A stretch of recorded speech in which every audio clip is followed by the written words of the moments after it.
Les ofrecemos a continuación la conferencia del Padre José Antonio Sayés, titulada Cristología Fundamental.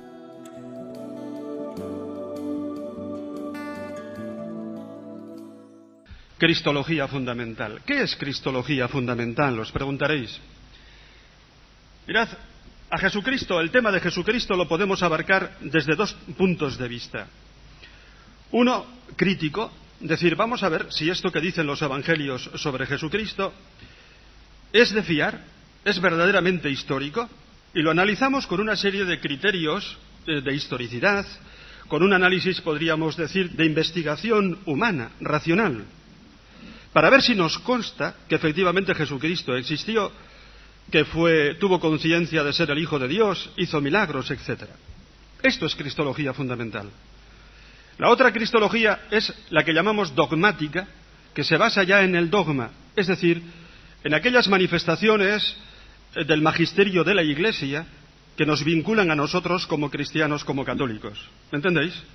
Ahora entonces yo tengo que prescindir de todo lo que la Iglesia dice de Jesucristo. Yo no puedo hablar aquí del Concilio de Calcedonia, del Concilio de Éfeso, del Concilio de Nicea. Tengo que prescindir de eso, metodológicamente, ¿me entendéis? Y nos vamos a dedicar a saber quién es Jesucristo desde lo que nosotros podemos analizar críticamente de las fuentes que tenemos que hablan de Jesucristo. De tal manera que esta charla la podría seguir uno que fuese ateo. ¿Entendido? Y que quiere fundamentar su fe, que busca, digamos, una posibilidad de fundamentar la fe. Eso es cristología fundamental. Desde este punto de vista, hoy en día nos encontramos en una encrucijada. Hace ya unos meses el cardenal Ratzinger tuvo una conferencia que se ha hecho famosa, ha sido publicada en el Observatorio Romano en el mes de noviembre, si no me equivoco, y ahí Ratzinger viene a decir lo siguiente, que hoy en día la frontera de la teología ya no la tenemos en la llamada teología de la liberación. ¿Habéis oído hablar de la teología de la liberación, no es cierto? Pues por muchos motivos. En primer lugar, porque ha caído el marxismo, que en el fondo sustentaba una buena parte de la teología de la liberación como utopía hacia la que teníamos que tender, liberando al hombre de todas las esclavitudes que padece. Hubo dos instrucciones de la Congregación de la Fe muy oportunas que dieron en el clavo en el juicio de la teología de la liberación, y luego también algún otro fenómeno, como la secularización de Leonardo Boff, por ejemplo, pues que ha incidido bastante, yo pienso que mucho, digámoslo así, en el desencantamiento de muchos teólogos o sacerdotes en torno a la teología de la liberación. Ahora dice el cardenal Ratzinger, la frontera es otra, la teología liberal. Una teología liberal que cuando trata el tema de la cristología nos deja a Jesucristo simplemente como un fundador más en la historia de las religiones. Él habla de dos teólogos, uno presbiteriano que se llama Hick, norteamericano, y el otro también norteamericano, pero del Verbo Divino, católico por lo tanto, que se llama Knitter. Y dice, estos son un poco representativos de dónde está hoy en día la frontera, el problema. Brevemente, ¿qué dice, por ejemplo, este Hick? Hick viene a decir que nosotros no podemos conocer la verdad objetiva. Qué curioso, detrás de esto, en concreto en Hick, está el filósofo Kant, que sigue influyendo enormemente, y admite a Jesús como un genio religioso más en la historia de las religiones. Ha existido Mahoma, ha existido Confucio, ha existido Moisés, que da nacimiento a la religión judía, ha existido Buda. Bien, Jesucristo lo podemos aceptar como un genio más de la historia de las religiones, pero no podemos decir que Jesucristo es válido para siempre. Esto sería fundamentalismo. Fundamentalismo.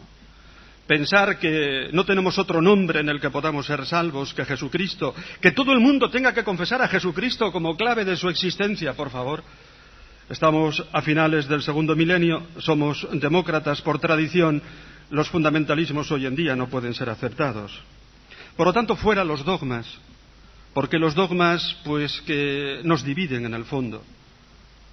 Los judíos tienen unas creencias, los católicos tenemos otras creencias, son cosas que nos dividen, ¿no es cierto? Y lo que propone es que todos coincidamos, más o menos, en una religiosidad común, en la que Jesucristo sería un ejemplo de entrega a los demás, de un correcto comportamiento humano. Y entonces él propone que tenemos que pasar, os lo digo en inglés porque así suena como algo importante, luego es una tontería, ya os lo traduciré. Tenemos que pasar del self-centeredness al reality-centeredness. ¡Qué bonito! Yo soy malo, a estas alturas de mi vida yo soy malo y me río de todo, ¿me entendéis? Entonces esto significa que tenemos que pasar del egoísmo pues al altruismo. Nada, esto, lo que podemos decir con palabras mucho más sencillas, hay que decirlo de una forma más oscura para que suene importante y la gente que es tonta cada vez más, en Estados Unidos sobre todo, se lo crea. Esto sería. Pero mirad, esto es algo, digamos, que está mucho más metido de lo que parece. He pasado una temporada en Estados Unidos, tuve un viaje un fin de semana, me llevaron a Washington. Te ponen un viaje en el coche. ¿Quieres ver Washington, José Antonio? Y tal y mal. Y dice, bueno, pues si se ponen ustedes así, ya me resignaré. ¿Qué vamos a hacer? Yo he venido aquí con espíritu de sacrificio, ¿me entienden ustedes? Bueno, me resigné, me llevaron a Washington y me impresionó aquello, ¿sabéis? Porque todo el centro de Washington, donde está el Capitolio, la Casa Blanca, los departments que dicen ellos, ministerios, museos y tal, es una copia perfecta del Foro Romano de Roma, que era el centro también de la actividad, digamos, administrativa y cultural de Roma. Es una copia, moderna, perfecta, preciosa.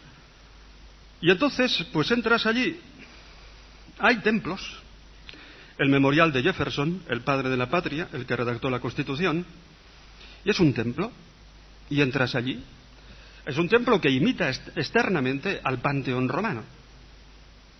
Entras allí y hay unos textos de Jefferson que los lees y dice efectivamente en este templo y habla de Dios. Dice Jefferson, porque todos nosotros hemos sido creados por un mismo Dios y por eso tenemos los mismos derechos fundamentales. Y otra vez de Dios, pero yo iba con un amigo, Javier Igea, sacerdote que le conocéis. Yo le dije, Javier, este es el Dios del deísmo. Alguien tiene que existir, ha creado al mundo, nos ha creado, pero está allí lejos, no interviene para salvar al hombre y no tiene rostro. Fíjate en todo este centro no hay un rostro de ese Dios.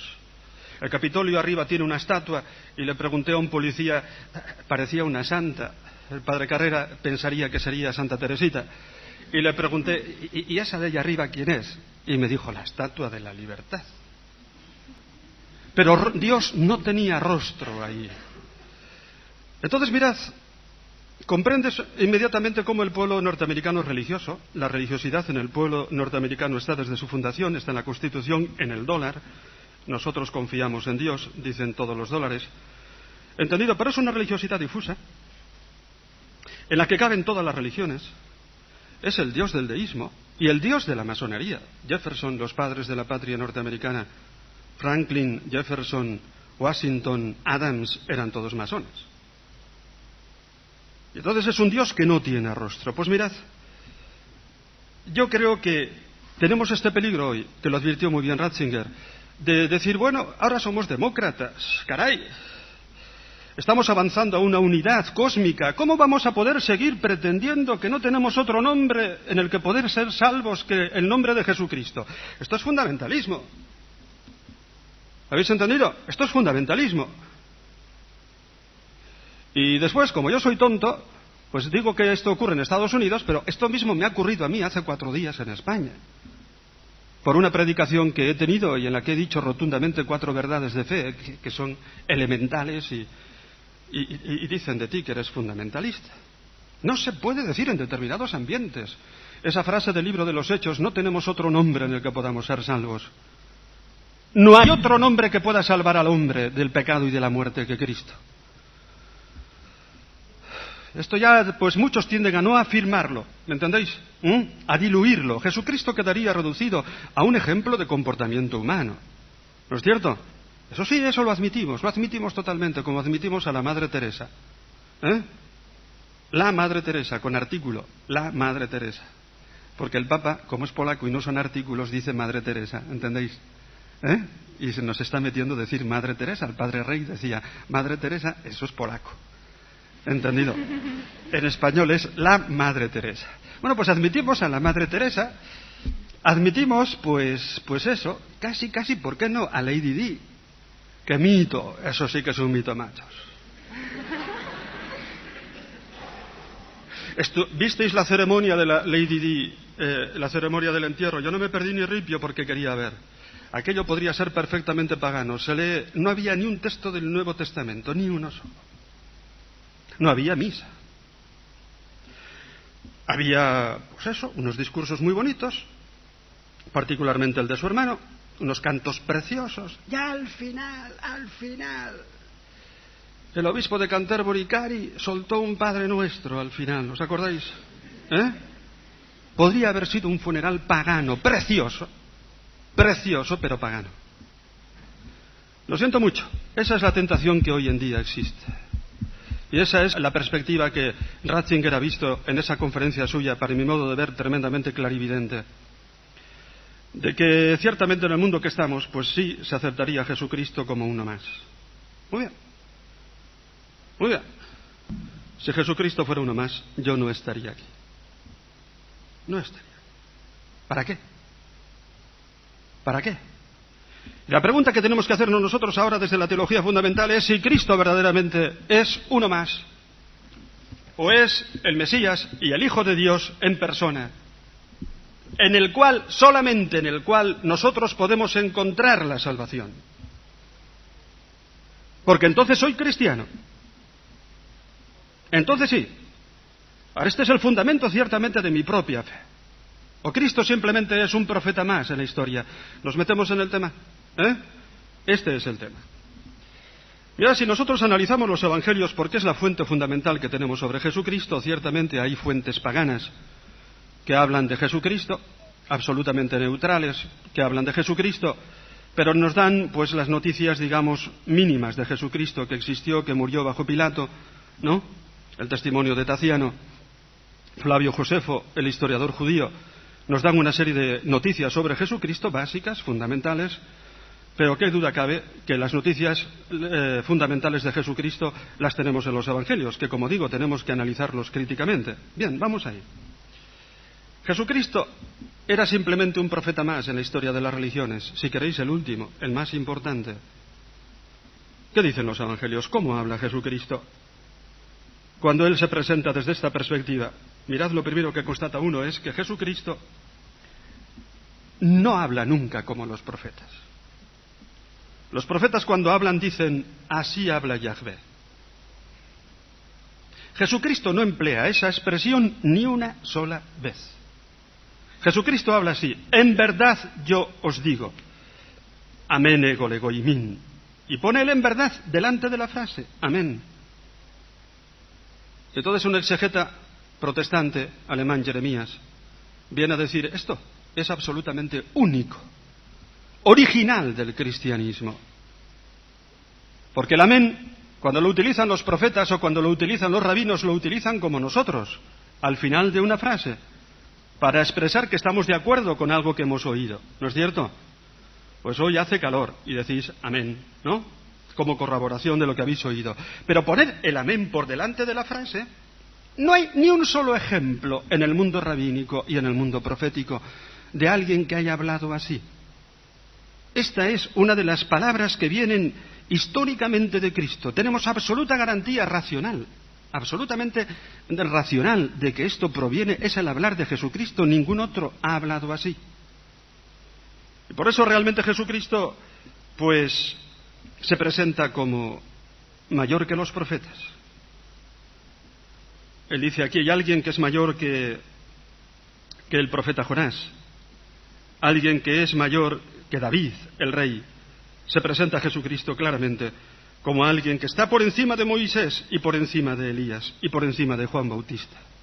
Pero es que, si analizamos la conciencia que Jesucristo ha tenido a través de esas frases de las que tenemos absoluta garantía que provienen de Él, hay unas frases que Jesucristo solía utilizar, que son, él como los rabinos de su tiempo, no tenían entonces medios para tomar apuntes, grabadoras, como tenéis vosotros, ¿no? Entonces, la instrucción que se hacía era totalmente memorística. Y tenían trucos memorísticos para que se les quedase grabada a la gente la doctrina, ¿no? Y Jesucristo utilizó este medio, que es utilizar frases cortas que son fáciles de memorizar y en las cuales se concentra toda la enseñanza que Él da. se llaman técnicamente logion. Logion. Bien, pues fijaros, por este camino encontramos inmediatamente que Jesucristo tiene conciencia de ser único, de ser el Hijo de Dios. Además, la mayor parte de estos logia fueron recogidos en una fuente primitiva que se llama Quelle, que es anterior a los Evangelios, y de cuya historicidad no duda ni el más crítico que ha habido de los Evangelios en toda la vida, Bullmann, un teólogo protestante alemán que no era cristiano, porque lógicamente no se puede decir que sea cristiano uno que no cree en esta verdad fundamental sobre Cristo. En esas frases de Jesucristo encontramos lo que Él piensa, lo que Él siente de sí mismo, lo que Él sabe de sí mismo. ¿Os suenan frases como estas? Todo aquel que me confiese delante de los hombres, yo le confesaré delante de mi Padre que está en los cielos. Y todo aquel que me niegue ante los hombres, yo le negaré ante mi Padre que está en los cielos. Porque el que se avergüence de mí y de mis palabras en esta generación adúltera y pecadora, el que ama a su padre o a su madre más que a mí, no es digno de mí. El que busca su vida la perderá, y el que la pierda por mí la encontrará. ¿Pero qué es esto? Jesucristo lo exige todo. Exige que le amemos a Él más que a nuestros padres. El que no está conmigo está contra mí, y el que no recoge conmigo desparrama. Pero ¿quién es este profeta que habla así? Bienaventurados seréis cuando os insulten y persigan y con mentira digan contra vosotros todo género de males por mi causa. De tal manera que Jesucristo pide que lo entreguemos todo por su causa, todo por su nombre. ¿A cambio de qué?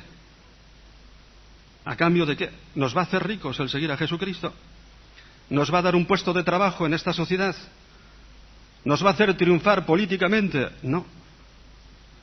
Jesucristo en todos estos aspectos defraudó totalmente a sus apóstoles, que le seguían con motivos no confesables, y los defraudó por completo. Entonces, ¿a cambio de qué lo pide todo? A cambio de una mirada. A cambio de una mirada. Pero es la mirada que salva. Y seréis llevados a los gobernadores y reyes por amor a mí, y seréis aborrecidos de todos a causa de mi nombre. Nos pide Jesucristo hacer el ridículo por Él y jugarnos nuestro prestigio por Él. Bienaventurado aquel que no se escandalice de mí. Nadie en la historia de las religiones ha hablado así. Porque Jesucristo con estas frases se está colocando como centro de la salvación. Y entonces el centro no es ni siquiera, fijaros, su doctrina. Es su persona. Ya no se trata aquí, como en otras religiones, de que tengamos que cumplir unos mandamientos. Cierto, en el cristianismo también hay mandamientos, pero no es lo primero. Lo primero es la persona de Cristo. Y cuando uno se ha encontrado con Cristo, entonces, en consecuencia, cumple los mandamientos. Pero guardar los mandamientos es consecuencia de haber encontrado la persona de Cristo. Esto no pasa en otras religiones. Porque en las otras religiones, pues Mahoma no se coloca como centro de la religión musulmana. Mahoma habla de Alá, y el centro es Alá, Dios, él no. Y nadie adora a Mahoma dentro del Islam. Mahoma es un profeta. Nada más, él no es el centro de la salvación. Nadie adora a Mahoma dentro del Islam. Si nos vamos a Buda, Buda ni siquiera creía en un Dios personal. Es una espiritualidad, pero no propiamente una religión, el budismo. Solamente que más tarde, 500 años más tarde, una rama del budismo, el Mahayana, le ha considerado a Buda como Dios. Pero él no pretendió ser Dios. Es más, les decía a sus seguidores, esto que yo hago, esta perfección que consigo con estos ejercicios místicos y ascéticos, lo podéis conseguir vosotros con vuestras propias fuerzas e independientemente de mí. Moisés tiene como centro a Yahvé, ¿no es cierto? Pero dentro del mundo judío nadie adora a Moisés. Ninguno de ellos es el centro. Ninguno de ellos es la clave de la salvación. Pero Jesucristo cuando habla se coloca como clave de salvación, como centro, y lo exige todo. Nunca nadie ha hablado así en la historia de las religiones. Y esto, como os digo, es de lo más claro desde el punto de vista histórico en los evangelios. Están esas frases cortas que son tan fáciles de memorizar y que se memorizaron muy bien y que se han conservado también precisamente por eso. ¿De acuerdo? Seguimos adelante. Si nos vamos al mundo judío, inmediatamente nos daremos cuenta que en el mundo judío, un judío lo hace todo en el nombre de Yahvé. Reza a Yahvé, bendice en el nombre de Yahvé, da limosna en nombre de Yahvé, se reúne en nombre de Yahvé. Incluso en el Antiguo Testamento se dice esta expresión, creer en el nombre, sin pronunciar Yahvé, porque para ellos era un nombre inefable, que no lo podían pronunciar. Creer en el nombre ya era sencillamente creer en Yahvé. Pues mirad, os cuento una anécdota, porque muchas veces las anécdotas ayudan a captar las cosas. Yo recuerdo que una vez en Toledo, un domingo por la mañana, iba por la calle y se me acercó un matrimonio anciano. Me habréis oído algunos esta anécdota ya, ¿no? La gente me suele decir, don José Antonio, no repita las anécdotas, que esas las recordamos todas. Puede repetir la doctrina, pero no las anécdotas, bien. Pero a veces es bueno repetir una anécdota porque se graba más y más, bien. Entonces se me acercó un matrimonio de ancianos que me hablaban en francés y me dicen, padre, ¿usted sabe dónde está la catedral? Porque nosotros somos franceses, cartesianos, con ideas claras y distintas, y entonces estas calles tan retorcidas no las entendemos. Y llevamos aquí más de una hora perdidos en la ciudad. Como eran ancianos, yo les acompañé hasta la puerta de la catedral. Y allí me dijeron, padre, le estamos muy agradecidos porque nosotros es la primera vez que venimos a España, somos sefarditas, judíos sefarditas, descendientes de los que fueron expulsados en España con los reyes católicos. ¿De acuerdo? Ya no hablamos español, pero mire, me dijo el señor, yo me llamo Pérez. Fijaros qué apellido, ¿no? Y le estamos muy agradecidos porque nosotros creíamos que los curas en España eran la Inquisición. Y usted ha sido tan amable con nosotros. ¿Ah, sí? Pues les voy a enseñar lo que es la Inquisición española. Les enseñé la catedral, las sinagogas, bueno, medio Toledo. Y entonces al final los hombres estaban tan agradecidos que en la plaza de Zocodover, así de gente, se me ponen de rodillas un domingo por la mañana y me dicen, padre, denos una bendición. Y digo, rey, ¿y cómo se bendice a unos judíos? Yo nunca había bendecido a unos judíos. Yo me vi un poco perplejo. Les podría haber bendecido, pues eso, en el nombre de Yahvé. Y lo hice así, en el nombre del Padre, en el nombre del Hijo y en el nombre del Espíritu Santo. Les pegué una bendición tan solemne que yo creo que ni don Marcelo la habría hecho mejor. Pero cuando dije yo, en el nombre del Hijo, aquel señor, tan simpático hasta ese momento, se enfadó, me miró con unos ojos encendidos de ira, yo lo noté inmediatamente. No me dijo nada, pero lo decía todo en aquella mirada, como diciéndome, usted ha blasfemado. Y es verdad, y había blasfemado muy a gusto. ¿Por qué? Porque para un judío, bendecir en el nombre de Jesús es una blasfemia. Se bendice en el nombre de Yahvé. Un judío lo hace todo en el nombre de Yahvé. Pero es que, mire usted, nosotros tenemos una cosita que se llama los evangelios. Y ahí justamente Jesucristo reivindicó para sí el nombre de Yahvé. Si 2 o 3 se reúnen en mi nombre, yo estoy en medio de ellos. ¿Recordáis esa frase? Es un judío, inmediatamente se da cuenta de que Jesucristo está reclamando el nombre de Yahvé.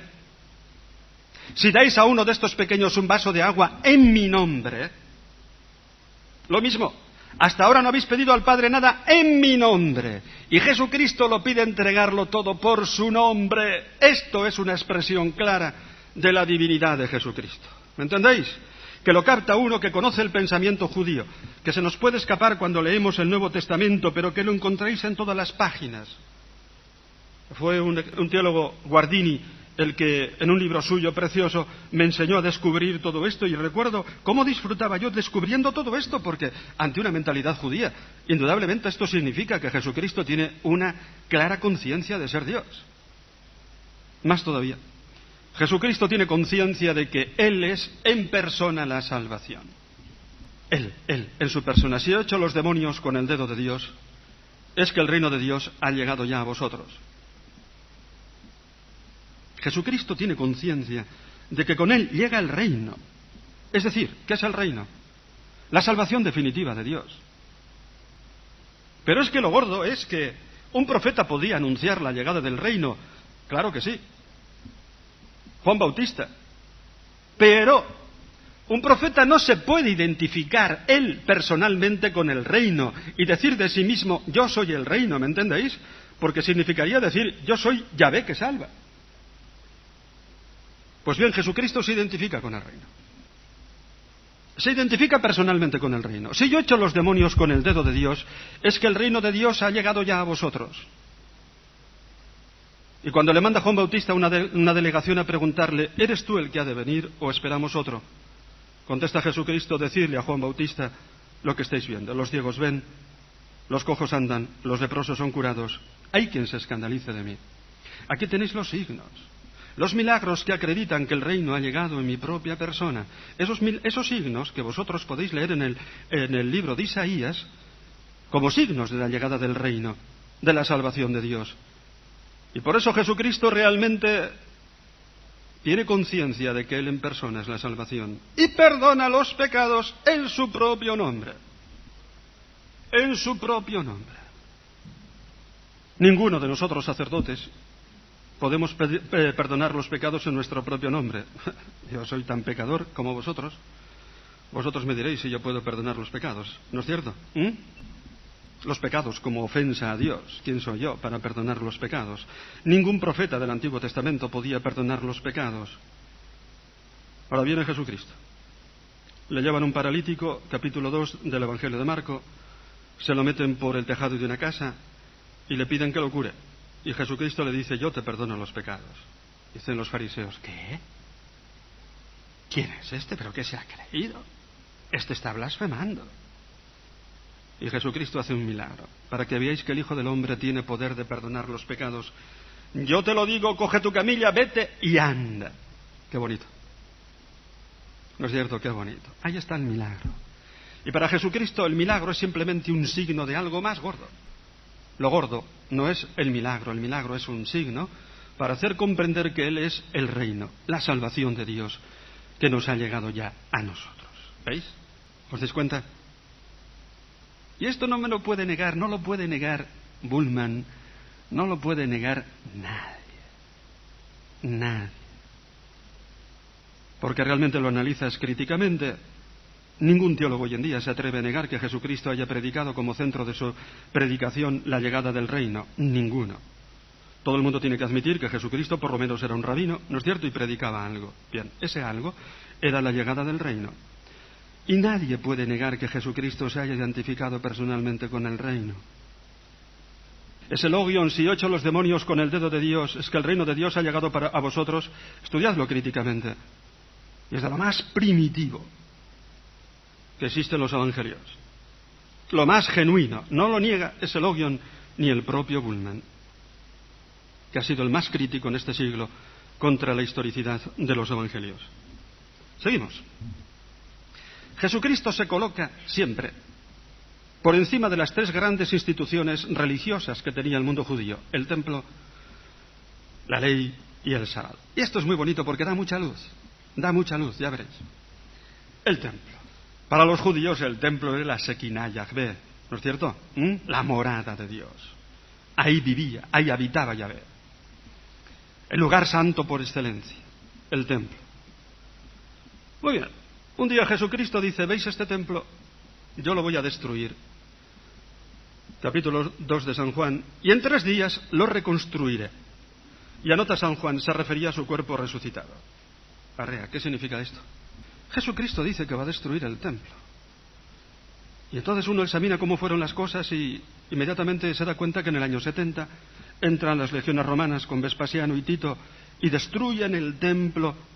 Qué bonito leer las antigüedades judías del historiador judío Flavio Josefo. Lees eso y se te pone la carne de gallina, porque dice Flavio Josefo que en un principio no querían destruir el templo, querían respetarlo. Pero algunos soldados romanos se dieron cuenta que de los travesaños que salían del templo, algunos estaban forrados en oro. Les entró entonces la codicia del oro y echaron una antorcha que prendió inmediatamente en el tejado. El fuego se propagó. Casi casualmente lo hicieron. Y estaban cumpliendo la profecía de Jesucristo. El templo se quemó, se destruyó totalmente. Y por si fuera poco, en el siglo VI vinieron los musulmanes y en ese lugar del templo, donde está la explanada del templo, ¿ahora qué hay? 2 mezquitas. Toma ya. La mezquita de Al-Aqsa, que en árabe significa el templo, y esa es la que más les duele a los judíos, esa. Y la otra mezquita, esa que tiene una cúpula dorada, ¿la habéis visto? Que le llaman la mezquita de Omar o de la piedra. Y una vez estuve en Jerusalén, otra vez, me sacrifiqué porque me invitaron, como lo de Washington. Yo me paso toda la vida sacrificándome, ¿entendido? Y me dijeron, mire usted, si viene con nosotros y nos dice la misa, le pagamos el viaje. Bueno, pues yo puse cara de resignación y me fui. Nos dieron una tarde libre en Jerusalén. ¿Sabéis qué hice yo esa tarde? Estuve toda la tarde sin despegar la vista de aquella explanada del templo, hasta que oscurecía. Allá oscurecía antes que aquí. Pero toda la tarde pegaba ya mirando aquello. Sí, quedan las 4 piedras del muro de las Lamentaciones, donde van los judíos a rezar, ¿no es cierto? Un muro, nada más. Pero allí hay 2 mezquitas y el templo no está, ni podrá estar jamás, ¿os dais cuenta?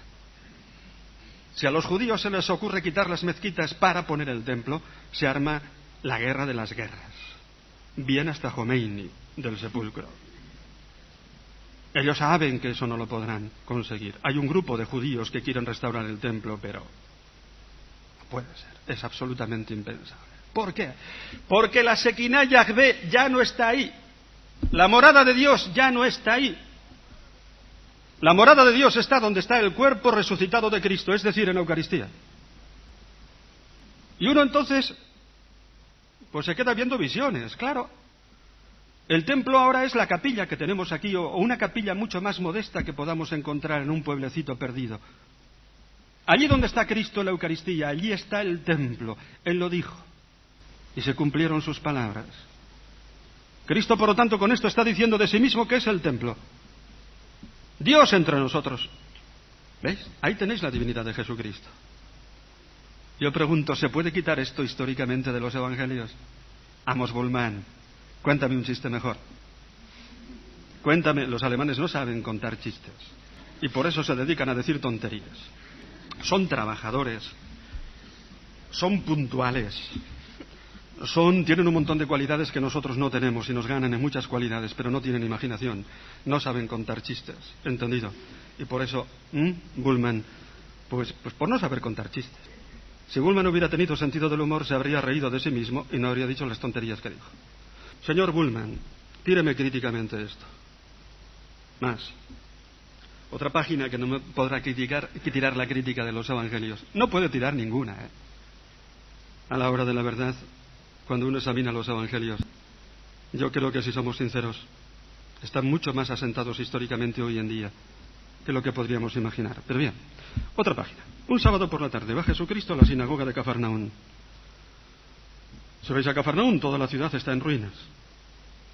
En la orilla del lago de Tiberíades. Qué curioso, están en ruinas las 3 ciudades sobre las que Jesucristo lanzó aquellos improperios. Hay de ti Cafarnaún, hay de ti Betsaida, hay de ti Corazoaín. ¿Os acordáis? Las 3 en ruinas. Bien, llegaste a la sinagoga, que cierto es del siglo IV, ya no es exactamente la misma que visitó Jesucristo, pero está colocada en el mismo lugar que la que visitó Jesucristo, que duró hasta el siglo II. Entra Jesucristo un sábado en esa sinagoga y Jesucristo mira alrededor y se fija que hay un paralítico. Se acerca a Jesucristo al paralítico y le dice, yo te lo digo, ponte de pie. Y el paralítico se pone de pie. Delante de toda la sinagoga, así. Un sábado por la tarde. Y se arma la marimorena, porque entonces los fariseos empiezan a decir, este no puede venir de Dios, porque si viniera de Dios, respetaría el sábado. Sí, pero Jesucristo ha hecho un milagro para decir esto. El Hijo del Hombre es dueño del sábado. ¿Qué frase? Decir de sí mismo que Jesucristo se llamaba a sí mismo el Hijo del Hombre, que es dueño del sábado, significa decir que es Dios, porque por encima del sábado solo está Yahvé. Él no sirve al sábado, Él es dueño del sábado. Lo respeta. También hace estos milagros para enseñarles otra cosa, como el sábado es para el hombre y no el hombre para el sábado. Ciertamente, pero la frase esa, el Hijo del Hombre es dueño del sábado, es una declaración de la divinidad por parte de Jesucristo. Este hombre blasfema, claro, porque del dueño del sábado no puede existir más que Dios, y perdonar los pecados en el propio nombre. Eso es una blasfemia, claro. Yo los perdono, sí, pero en el nombre del Padre, del Hijo y del Espíritu Santo. No los puedo perdonar en mi propio nombre, con el poder que me ha dado Jesucristo a través de la sucesión apostólica de los obispos. Y lo mismo la ley. La ley, los judíos están marcados por la ley, por la ley, por la ley. De tal manera que para ellos el cumplimiento de la ley es la salvación. Ellos se salvan cumpliendo la ley.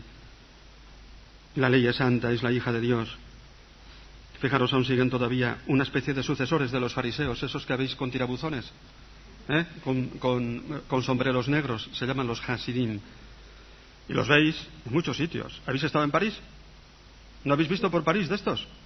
Se ven unos poquitos en París. Muchos más en Palestina, en Nueva York muchísimos. Y un alumno mío, italiano, muy listo, pues le gusta ver este mundo de los judíos. Y se mete en el barrio de Brooklyn el sábado por la tarde, me contó, para ver las cosas que hacen, las costumbres que tienen.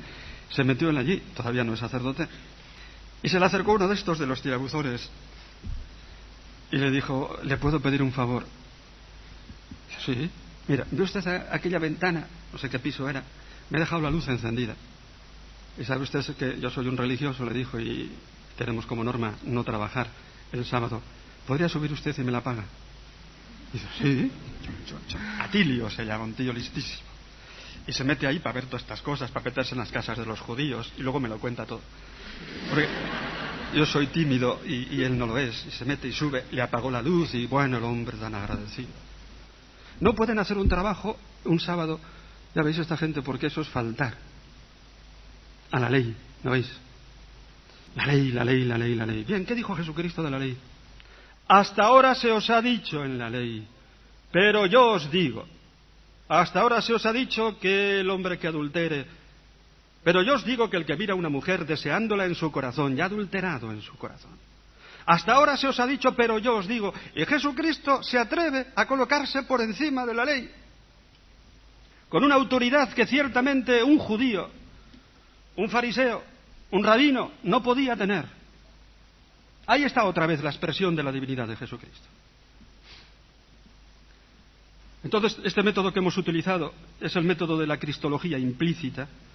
Es un nombre que viene de un discípulo de Bultmann, Kesselman, que se rebeló contra su maestro Bultmann, y nos ha hecho entender cómo en muchos detallitos pequeños de los evangelios, implícitamente se encuentra clarísima la divinidad de Jesucristo. Pero explícitamente, ¿Jesucristo qué dijo? ¿Dijo de sí mismo que era el Mesías? ¿Dijo de sí mismo que era el Hijo de Dios? Vamos a ver, brevemente. Pues, con el título de Mesías, nos pasa una cosa, que no lo utilizó espontáneamente. Espontáneamente no lo utilizó. Él no iba diciendo por ahí, mirad que yo soy el Mesías, que ha llegado el Mesías. No. Más bien incluso les impone silencio a sus discípulos, no digáis por ahí que yo soy el Mesías. Ahora, claro, en los momentos solemnes le preguntan, por ejemplo, Caifás en el Sanedrín, dinos de una vez si tú eres el Mesías, el Hijo de Dios.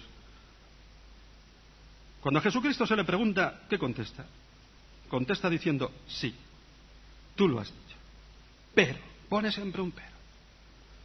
Pero veréis al venir al Hijo del Hombre sobre las nubes del cielo sentado a la diestra del poder. Pilato le pregunta a Jesucristo, tú eres el rey de los judíos. Porque a Jesucristo ciertamente no tenía una pinta de ser un revolucionario. Tú eres el rey. Jesucristo contesta diciendo, sí, tú lo has dicho, pero mi reino no es de este mundo. Juan Bautista, que manda preguntar a Jesucristo, ¿eres tú el que ha de venir o esperamos otro? Contesta Jesucristo, sí, decidle a Juan Bautista, ¿veis? Los signos están aquí. Efectivamente, yo soy el que esperáis, pero Bienaventurado aquel que no se escandalice de mí. Siempre pone un pero Jesucristo a este título que no expresa, que no utiliza espontáneamente, pero que acepta cuando otros lo dicen de él. ¿Qué pasa aquí? Pasa una cosa muy sencilla. Que Jesucristo no quiere utilizar el título de Mesías por la carga política nacionalista que tenía. Sobre todo desde 2 siglos antes de Jesucristo, desde que los eleucidas griegos tomaron Palestina, desde la revuelta de los macabeos, desde el nacimiento de la literatura apocalíptica, hay una efervescencia en el pueblo judío esperando la llegada de un Mesías que tome la espada y libere ya de una vez a Israel. Entonces, indudablemente, los judíos, cuando dicen Mesías, dicen eso. En ese tiempo se habían olvidado de otros textos que hablan del Mesías como el siervo de Yahvé que ha de sufrir en expiación de los pecados del mundo. Y entonces Jesucristo evita el título de Mesías por las connotaciones políticas que tiene. Hay una escena sobre todo que es la central, Cesarea de Filipo.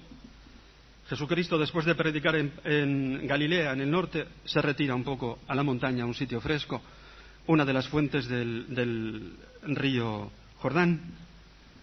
Y entonces Jesucristo quiere hacer un balance con los suyos. ¿Quién dice la gente que soy yo? Y le contestan diciendo, dicen que tú eres Jeremías o Elías o uno de los profetas. ¿Y vosotros quién decís que soy yo? Y contesta Pedro diciendo, tú eres el Mesías, el Hijo de Dios. Muy bien, le dice Jesucristo. Muy bien, Pedro. Esta vez no has metido la pata. Muy bien. Pero cuidado, Pedrito, cuidado. El Hijo del Hombre tiene que ir a Jerusalén, ser entregado a los sumos sacerdotes, muerto, azotado, y al tercer día resucitará. Y le dice Pedro, ¿qué? Acabo de decir que eres el Mesías. Estamos esperando que llegue el Mesías, coja la espada y nos libera de Israel. Aquí tienes tu gabinete de ministros. Yo el primer ministro.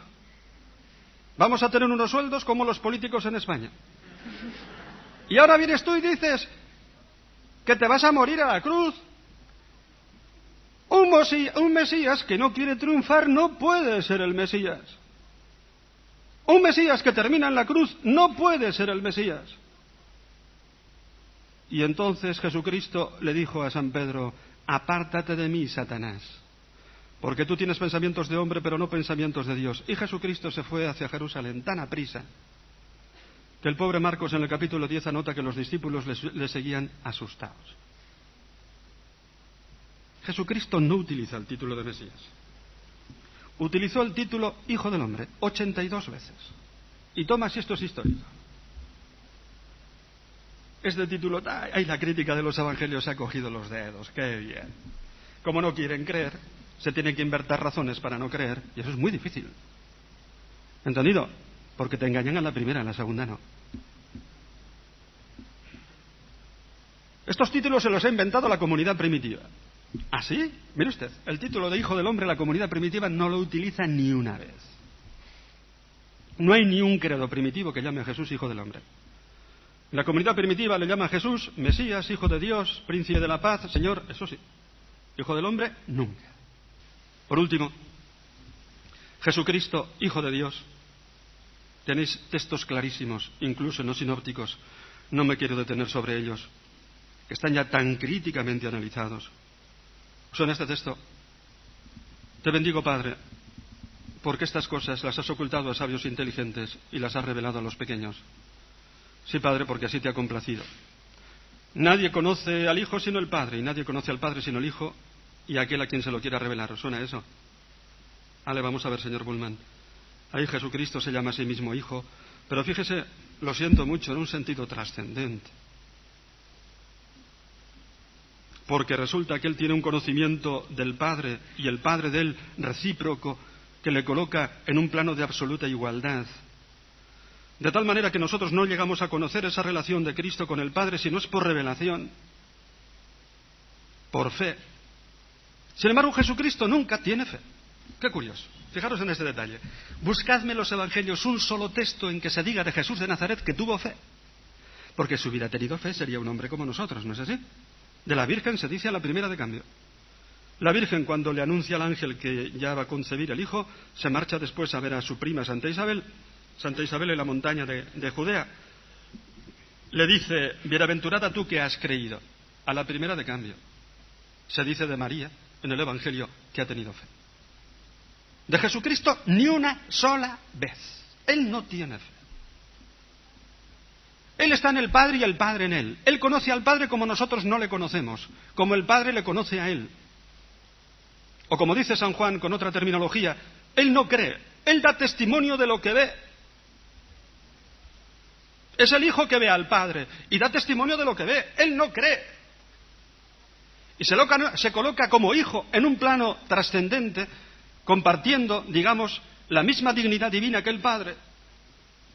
Y otros textos, pero ya no puedo seguir porque sería ya quitar el tiempo y por otra parte cansaros un poco. Bien, entonces fijaros, imaginemos que yo estoy diciendo esto a este señor que hemos dicho, pastor presbiteriano que se llama Hick, o si no, al otro, al católico Igniter, y me dicen, bien, bueno, no me lo dirían, claro. Cuando uno no quiere creer, niega hasta lo evidente. ¿Habéis entendido? El corazón humano es muy complicado. Y entonces vamos a suponer que me dijera de acuerdo, bien. Pero eso no demuestra que Jesucristo sea eso. Ah, no, pues mire usted, yo ya le doy la demostración. Y entramos en el último capítulo ya, con esto terminaré la charla. ¿Recuerda usted, señor Eckniter, una palabrica que dijo Jesucristo, capítulo 10 de San Juan, versículo 37? Si no me creéis a mí por lo que yo os digo, al menos creedme por los milagros que yo hago, que nadie ha hecho jamás entre vosotros. ¿Recordáis esto? Es que ahí está. Jesucristo ha confirmado su palabra con los milagros. Vamos entonces con el tema de los milagros. Lo primero que nos encontramos es que esos milagros que pretenden quitar ocupan, en los sinópticos, en concreto en el Evangelio de San Marcos, si prescindimos del relato de la pasión, en el Evangelio de San Marcos, el 47% de ese Evangelio son relatos de milagros de Jesucristo. ¿Esto qué quiere decir? Miren ustedes. Nos cargamos el 50% del Evangelio. Los milagros no son un apéndice del que se puede prescindir, ¿sabe usted? Eso que dice usted, yo me quedo con la predicación de Jesús, pero fueran los milagros, perdóneme, eso es cargarse el 50% de los sinópticos. Por lo menos de San Marcos. Segundo, Jesucristo realizó sus milagros delante de todo el pueblo de Israel. Es decir, no son unos supuestos milagros que hay rumores que hizo, que tal y que cual, no, delante de todo un pueblo.